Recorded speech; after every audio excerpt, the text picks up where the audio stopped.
Welcome to TG24 TV. నేను సుమలత. వర్ధనపేట మున్సిపాలిటీలో Congress party గెలుపుపై సంబరాలు జరుపుకుంటున్న నేపథ్యంలో బీఆర్ఎస్ పార్టీకి నైతిక విజయం లభించిందని మాజీ ఎమ్మెల్యే ఆరూరి రమేష్ అన్నారు. ప్రజల మద్దతు ఇప్పటికీ బీఆర్ఎస్ వైపేనని ఆయన పేర్కొన్నారు. కాంగ్రెస్ పార్టీ గెలుపును అంగీకరిస్తూనే స్థానిక ప్రజల అభిప్రాయం, రాజకీయ పరిస్థితులను బట్టి బీఆర్ఎస్ పార్టీ బలంగా ఉందని ఆయన స్పష్టం చేశారు. రాబోయే రోజుల్లో ప్రజల కోసం పోరాటం కొనసాగిస్తామని ఆరూరి రమేష్ తెలిపారు. నిన్నటి కౌంటింగ్ వరకు జరిగిన పరిణామాలపైన మరి వర్ధన్నపేట మున్సిపల్ ప్రజలు ఇచ్చిన ఫలితాల్ని వాళ్ళని ఆశీర్వాదాన్ని మీ ముందు పంచుకోవాలని ఈ ప్రెస్ మీట్ కార్యక్రమాన్ని ఏర్పాటు చేయడం జరిగింది. మరి మొన్న జరిగిన ఎన్నికల్లో మరి బీఆర్ఎస్ పార్టీ బలపరిచిన అభ్యర్థులు బ్రహ్మాండంగా 7 మంది గెలిస్తే మరి 12వ వార్డుకు సంబంధించి ఎంత నిర్దాక్షిణంగా కాంగ్రెస్ గెలిచిందని ప్రకటించారో మా పత్రికా మిత్రులకు కానీ అధికారులకు కానీ మరి అందరికీ కూడా తెలిసిన విషయం. అదేవిధంగా మరి మా పార్టీ రెబల్ అభ్యర్థిని మరి బలవంతంగా ఏ విధంగా తీసుకెళ్లారు, మా అభ్యర్థిని మాకు ఇవ్వండి అని ఆ తండా వాసులు కానీ వారికి సపోర్ట్ చేసిన ఓటర్లు కానీ వెళితే ఎంత నిర్దాక్షిణంగా మరి ఎమ్మెల్యే క్యాంప్ కార్యాలయంలో కొట్టారో మరి మీ అందరికీ తెలిసిన విషయం. సరే, ఏది ఏమైనా వర్ధన్నపేట మున్సిపల్ ప్రజలు మమ్మల్ని నిండు మనసుకు ఆశీర్వదించారు. మరి ఆశీర్వాదంతో మెజార్టీ గెలిచిన మరి మేము చైర్మన్ వైస్ చైర్మన్ కాలేకపోయినాం. ఎందుకో మీ అందరికీ తెలుసు. మరి ఎక్స్ ఆఫీషియో ఓట్తో ఇతరత్ర కారణాలతో మరి నిన్ననే వాళ్ళు గెలిచిండ్లు, సంబరాలు కూడా చేస్తున్నారు. మీ ద్వారా వర్ధన్నపేట మున్సిపల్ ప్రజలకు నేను ఒక మనవి చేయదలుచుకున్నాను. మీ ఆశీర్వాదంతో గెలిచిన కాంగ్రెస్ పార్టీ కంటే 374 ఓట్లు అదనంగా మీ ఆశీర్వాదం మాకు ఇచ్చారు. నైతికంగా మేము గెలిచినాం.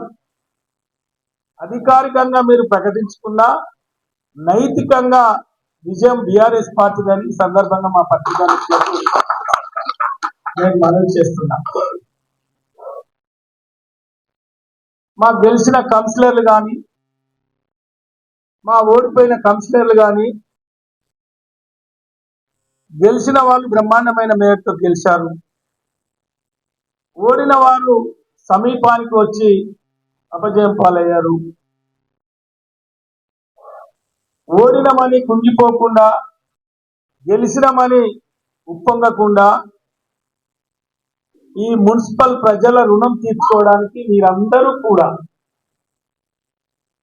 కష్టపడి మీ వార్డుల సమస్యల పట్ల,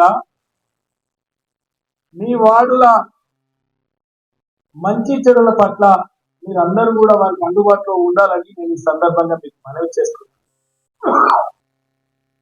ఈరోజు ఈ సంపూర్ణమైన ఆశీర్వాదం ఎందుకు దొరికిందో మీ అందరికీ తెలుసు.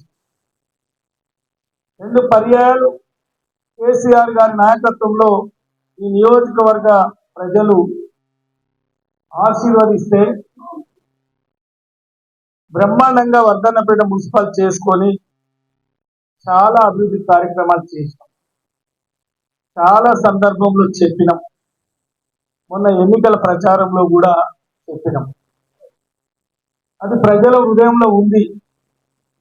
మరి ప్రజలు మనకు అదే విధంగా ఆశీర్వదించారు. కానీ అధికార పక్షం, అధికార పార్టీ కాంగ్రెస్ పార్టీ, మరి ఇక్కడున్న శాసన సభ్యులు గారు ఈ అభివృద్ధి జరగలేదు,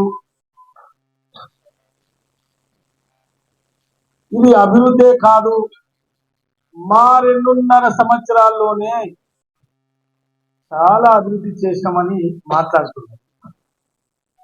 బాధాకరం. ఎందుకంటే రాజకీయంగా మాట్లాడుకోవాలి. మొన్న జరిగిన శాసనసభ ఎన్నికల్లో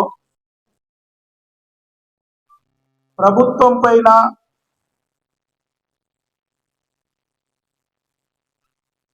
ప్రభుత్వంలో ఉన్న అప్పటి శాసనసభ్యుల పైన, మంత్రుల పైన మరి అప్పటి కాంగ్రెస్ పార్టీ అనేక అబద్ధ ప్రచారాలు చేశారు.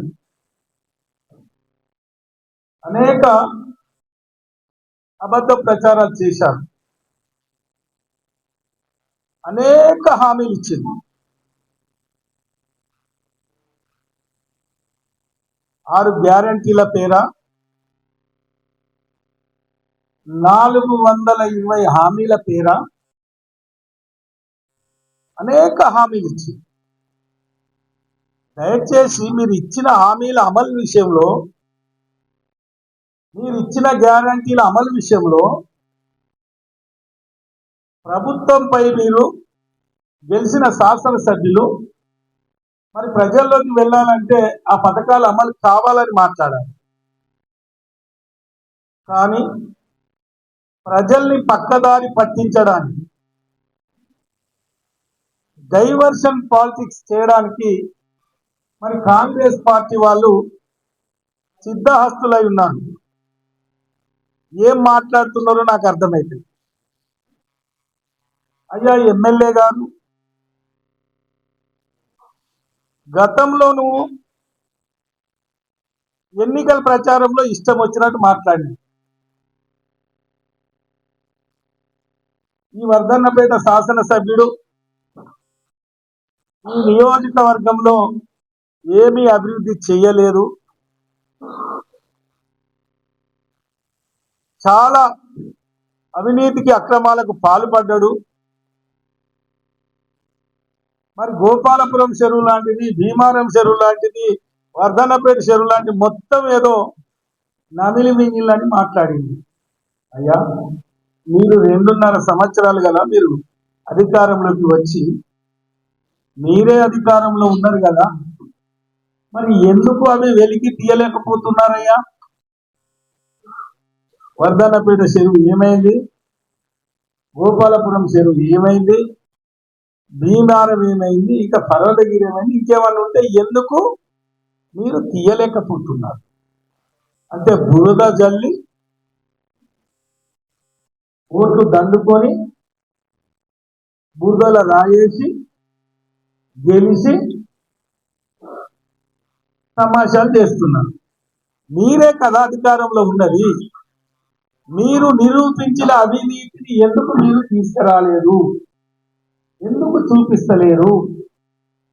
మీ కలెక్టరే, మీ ప్రభుత్వమే, మీ అధికారులే, మీ పోలీసులే, ఎందుకో నాకు అర్థమైంది. తర్వాత జరిగిన పార్లమెంట్ ఎన్నికల పరిమాణంలో మేము వితిన్ పార్టీలో మాకున్న కొన్ని మనస్పర్ధల పట్ల నేను ఆ రోజు ఎంపీగా బీజేపీ పార్టీ నుండి పోటీ చేయాల్సి వచ్చింది. అది ఎందుకు చేసినాం, ఏం కారణమో నేను స్పష్టంగా చెప్పడం జరిగింది. మరి మొన్ననే తిరిగి బీఆర్ఎస్ పార్టీలో చేరింది. Hi, నేను మీ Satyasri. Please do subscribe PG24 TV.